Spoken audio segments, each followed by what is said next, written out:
High court का कहना यह है कि 15 लोगों की जो पूजा की परमिशन दी गई है कि ये पूजा के टाइम पर वहाँ पर जो चीज़ें हैं उनके साथ छेड़छाड़ नहीं की जाएगी, उनके साथ तब्दीली नहीं होगी, वहाँ की किसी भी चीज़ को चेंज करने का काम वो 15 लोग नहीं करेंगे, वहाँ के स्ट्रक्चर को बिगाड़ने का काम वो 15 लोग नहीं करेंगे। अलंद के नौजवानों से, अलंद की आवाम से, चाहे वो मुस्लिम नौजवान हो चाहे वो हिंदू नौजवान हो, हम इस मुल्क की गंगा जमनी तहजीब को मानने वाले लोग हैं। मैं वक्फ बोर्ड की जानिब से तमाम कम्युनिटीज़ से, अलंद की, गुलबर्गा की तमाम कम्युनिटीज़ से दिल की अमीर गहराइयों से अपील करता हूँ, आप उसको रागू चैतन्य का समाधि मान रहे हैं, हम उसको दरगाह मज़ार हज़रत मर्दान गैब मान रहे हैं। ना मैं समझता हूँ कि हज़रत मर्दान गैब की ये तालीमात होंगी, न मैं समझता हूँ कि रागू चैतन्य की ये तालीमात होंगी कि एक दूसरे के साथ लड़ के मुल्क के अमन व अमान को ख़राब किया जाए। मैं अपील करता हूँ कि अलंद के अमन व अमान को आप बरकरार रखिए। लीगल फ़ाइट इंशाअल्लाह वक्फ बोर्ड मौलाना शाफ़ी सादी साहब की क़ियादत में लड़ेगा। अस्सलामु अलैकुम वरहमतुल्लाहि वबरकातुहू। सबसे पहले तमाम मीडिया का मैं शुक्रगुज़ार हूँ कि आप लोगों ने अपने ज़रिए वक्फ डिपार्टमेंट को अपनी बात रखने का मौका दिया। चूँकि मीडिया के ज़रिए, पुलिस डिपार्टमेंट के ज़रिए, डिप्टी कमिश्नर साहब के ज़रिए इस मौजू पर कई प्रेस कॉन्फ्रेंस हो चुकी हैं और कई क्लैरिटीज़ इस पर दी जा चुकी हैं। और चूँकि वक्फ बोर्ड को इस पर क्लैरिटी देना था, वक्फ बोर्ड के ज़रिए इस पर बात होना था, इसीलिए आज हम वक्फ बोर्ड के ज़रिए अलंद की दरगाह हज़रत लाडले मशाइख अंसारी रहमतुल्लाहि ताला अलैह के ताल्लुक़ से बात करने मीडिया के रूबरू आए हैं। दरगाह हज़रत लाडले मशाइख अंसारी रहमतुल्लाहि ताला अलैह में ये आज जो माहौल डेवलप किया जा रहा है, सबसे पहले मैं ये बताना चाहता हूँ कि दरगाह हज़रत लाडले मशाइख अंसारी रहमतुल्लाहि ताला अलैह वक्फ गज़ीट नोटिफाइड इंस्टीट्यूशन है जो अलंद तालुक़े में आता है। ये थोड़ा सा प्रेस कॉन्फ्रेंस बड़ी होगी क्योंकि इस पर लीगल फ्रेम में और लीगल केसेस के ताल्लुक़ से डिस्कस करते हुए आवाम में जो गलत फहमियाँ हैं उन गलत फहमियों को दूर करते हुए हिंदू मुस्लिम भाईचारे को बढ़ाने के लिए हम लोग आज ये प्रेस कॉन्फ्रेंस कंडक्ट किए हैं। 1964 में पहला क्लेम दरगाह हज़रत लाडले मशाइख अंसारी रहमतुल्लाहि ताला अलैह में शंकर तुकाराम जोशी नामी एक शख्स की तरफ से फ़ाइल किया गया, जो इस तरीके से फ़ाइल हुआ कि अलंद की TMC में एक एप्लीकेशन फ़ाइल हुई जो दरगाह हज़रत लाडले मशाइख अंसारी रहमतुल्लाहि ताला अलैह का एक मुख्तसर सा इहाता है जो नाम है मज़ार हज़रत मर्दान गैब। ये एक बिल्कुल छोटा सा हिस्सा है जिसका रकबा है 24/33, 24/33। ये रकबा के ऊपर एक क्लेम हुआ किनका? शंकर तुकाराम जोशी साहब का। और शंकर तुकाराम जोशी साहब ने 1964 में TMC में एक एप्लीकेशन फ़ाइल किया कंस्ट्रक्शन परमिशन के लिए। क्या कंस्ट्रक्शन परमिशन के लिए? कि उन्होंने कंस्ट्रक्शन परमिशन पूछा कि मैं ये 24/33 पर राघु चैतन्य का टेम्पल कंस्ट्रक्शन करना चाहता हूँ, इसका कंस्ट्रक्शन का परमिशन आपको दीजिए, इन द ईयर ऑफ 1964। उसके बाद कंटिन्यूसली 4 साल इसका हियरिंग चला और 7/12/1964 में उस टाइम के वक्फ बोर्ड के सेक्रेटरी, चूँकि उस टाइम पे वक्फ बोर्ड अभी कॉन्स्टिट्यूट नहीं हुआ था, तो उस टाइम पे मैसूर मुस्लिम वक्फ बोर्ड जो था उस टाइम पे उस वक्त के सेक्रेटरी साहब ने, मैसूर स्टेट मुस्लिम वक्फ बोर्ड के सेक्रेटरी साहब ने 7/12/1964 को TMC अलंद के अंदर एक अपना ऑब्जेक्शन फाइल किया और ये बात कही कि जिस जगह पर कंस्ट्रक्शन परमिशन पूछा गया है वो जगह वक्फ बोर्ड की मिल्कियत है और दरगाह हज़रत लाडले मशाइख अंसारी की एक छोटा सा हिस्सा है। उस पर 1964 से लेकर 1968 तक एक बहुत बड़ी इंक्वायरी इसके ऊपर चली और वहाँ पर TMC के द्वारा, TMC के ज़रिए एक सर्वे कंडक्ट किया गया, स्पॉट सर्वे कंडक्ट किया गया, जिसमें दोनों पार्टीज़ को, यानी वक्फ बोर्ड को और वक्फ बोर्ड के साथ साथ ये शंकर तुकाराम जोशी साहब को और इनके एडवोकेट्स को सामने रखते हुए TMC ने सर्वे कंडक्ट किया और TMC ने सर्वे कंडक्ट करके 31 दिसंबर 1968 को तुकाराम जोशी साहब के एप्लीकेशन ऑफ कंस्ट्रक्शन परमिशन को रिजेक्ट कर दिया।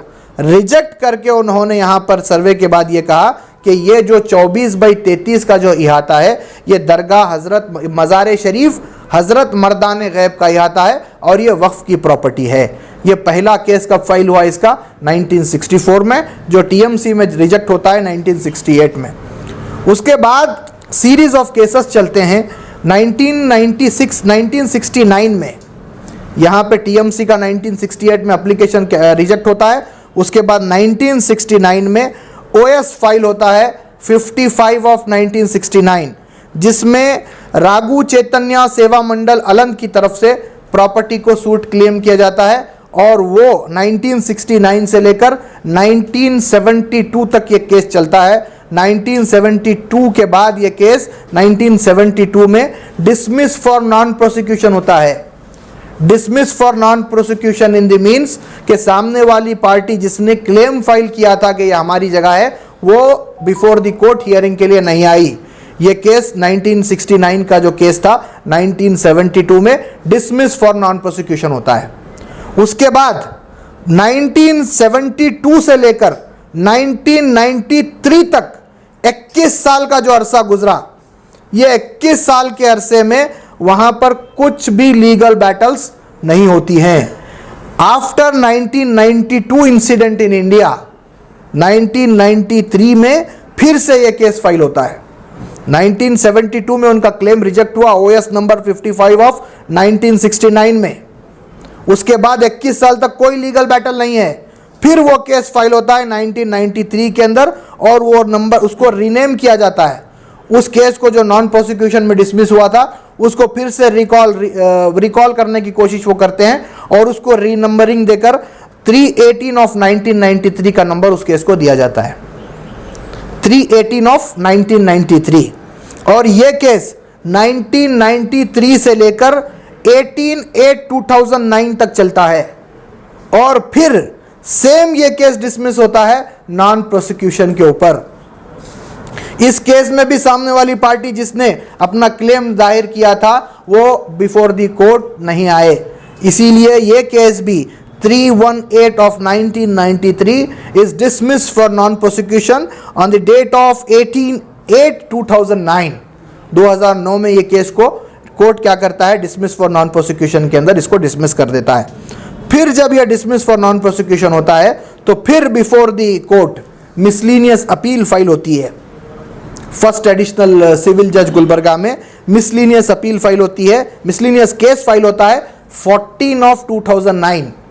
यही पार्टी, यही क्लेम, यही मज़ार मुबारक, यही उनका बोलना कि यहाँ पर रागू चैतन्य की समाधि है। अभी आज जो क्लेम चल रहा है, लिंग का जो क्लेम चल रहा है कि यहाँ पर शिवलिंग है, अभी तक शिवलिंग कोई पेपर के अंदर, कोई क्लेम के अंदर नहीं है। 2009 की मैं बात कर रहा हूँ। 1964 से लेकर लीगल बैटल चला 2009 तक, शिवलिंग का कहीं पर भी जिक्र नहीं, ना हमारी तरफ से, ना सामने किसी वक्फ बोर्ड की तरफ से, ना किसी सामने क्लेमेंट की तरफ से। उनका बोलना क्या था कि रागू चैतन्य की यहाँ पर, श्री रागू चैतन्य की यहाँ पर क्या है? समाधि है। फिर से वो केस को क्या करते हैं?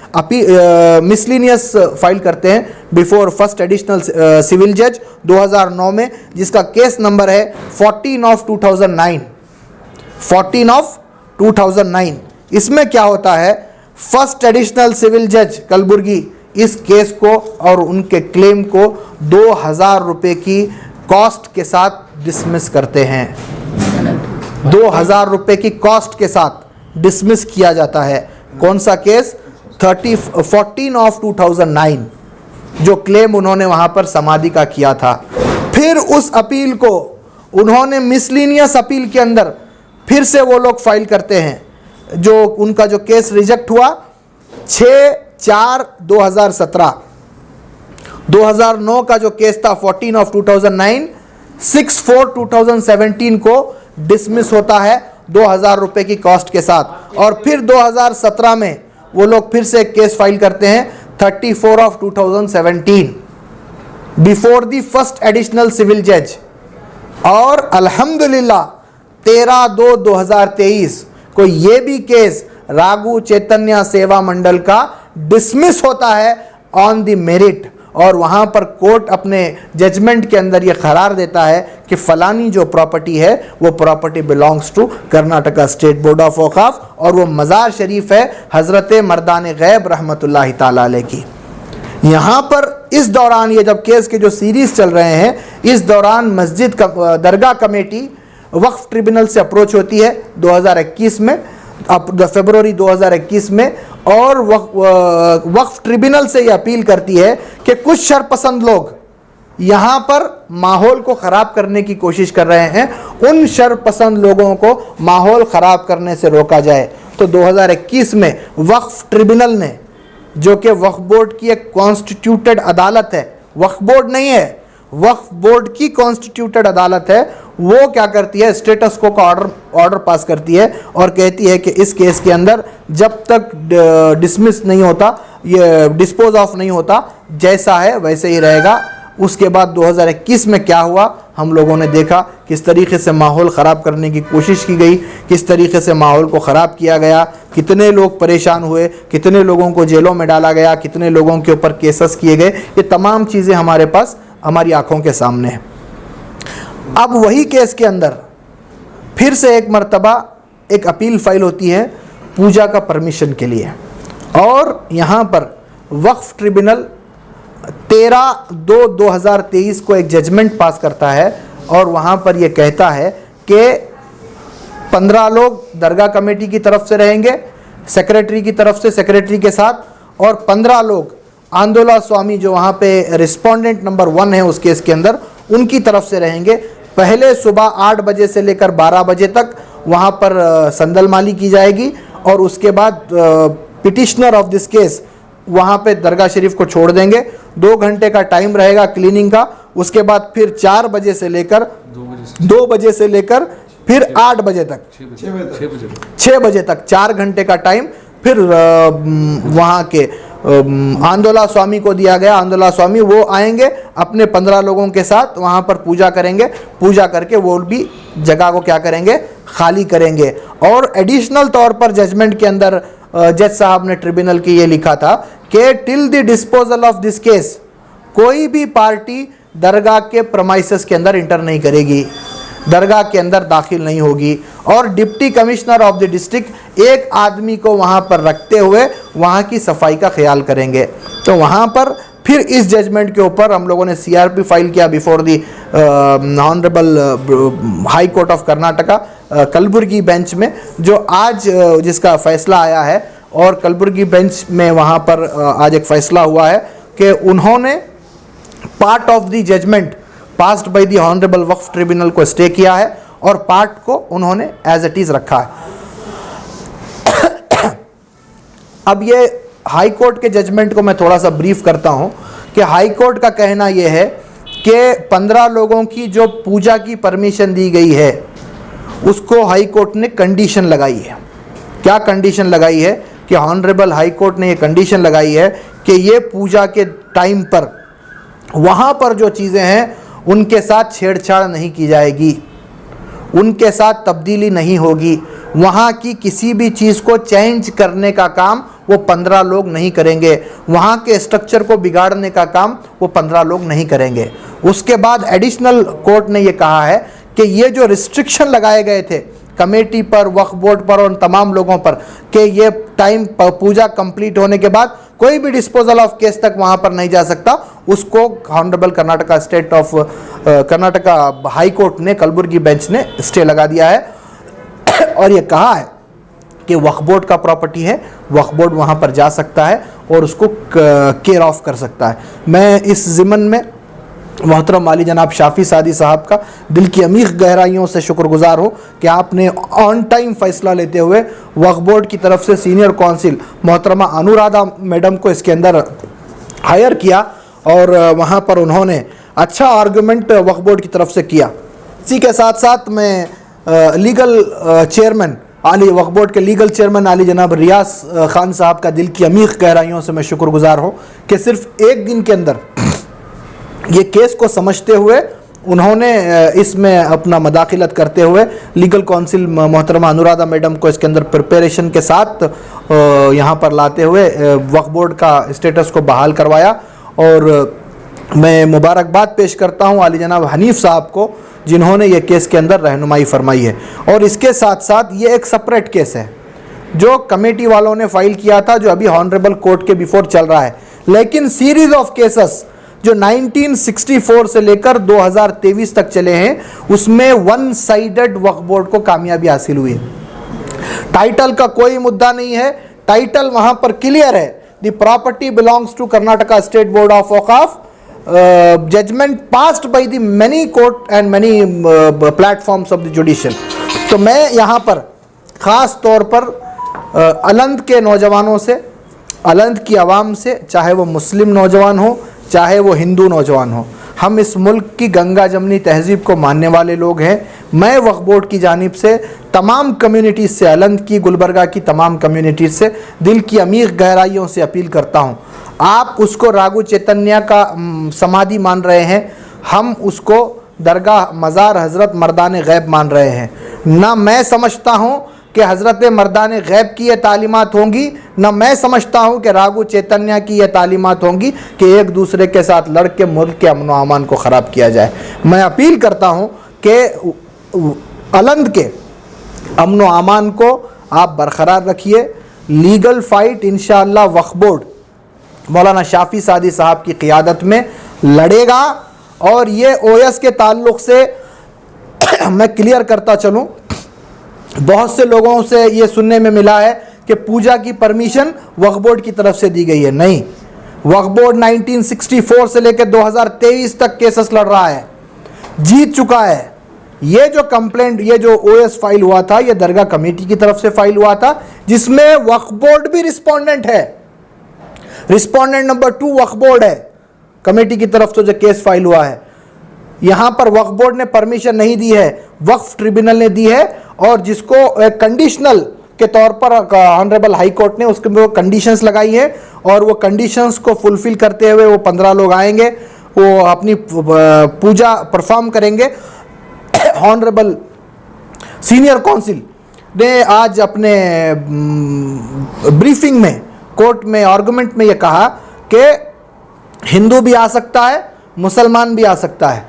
हम मर्दान गैब मानते हैं, आप कोई दूसरी चीज़ मानते हैं, समाधि मानते हैं, आपको भी वहाँ पर अपने रिस्पेक्ट पे करने का इख्तियार है, हमको भी वहाँ पे अपने रिस्पेक्ट पे करने का इख्तियार है। आप ख्वाजा बंदा नवाज की दरगाह में जाते हैं, वहाँ पर आप अपनी रिस्पेक्ट को पे करते हैं, हिंदू भाई हमारे, हम जाते हैं हमारे रिस्पेक्ट को पे करते हैं। वहाँ पर आइए, अपने रिस्पेक्ट को आप वहाँ पे कीजिए, लेकिन उसके स्ट्रक्चर को चेंज कर हम स्ट्रक्चर को चेंज कर उसको समाधि बनाएंगे, इस तरीके की बातों को कर्नाटका स्टेट बोर्ड ऑफ वक्फ नहीं मानती। और मैं इस प्रेस कॉन्फ्रेंस के ज़रिए deputy commissioner of the district और सुपरिटेंडेंट ऑफ पुलिस से मैं अपील करता हूँ कि अमन व अमान को बरकरार रखने के लिए और अलंद की फ़िज़ा को अमन के साथ क़ायम रखने के लिए डिस्ट्रिक्ट एडमिनिस्ट्रेशन जो भी इक़दाम उठा रहा है, कर्नाटका स्टेट बोर्ड ऑफ वक्फ मुकम्मल तौर पर उसके साथ खड़ी है, और डिस्ट्रिक्ट एडमिनिस्ट्रेशन का हम साथ इस मुल्क के अमन व अमान को बरकरार रखने के लिए देंगे। और हम गुजारिश करते हैं कि किसी के ज़रिए से इस मुल्क की माइनॉरिटी पे अगर सितम ढाया जा रहा है तो ये आपकी रिस्पॉन्सिबिलिटी है, आपको आना है और माइनॉरिटी को प्रोटेक्ट करने का काम करना है। अस्सलामु अलैकुम व रहमतुल्लाहि व बरकातहू।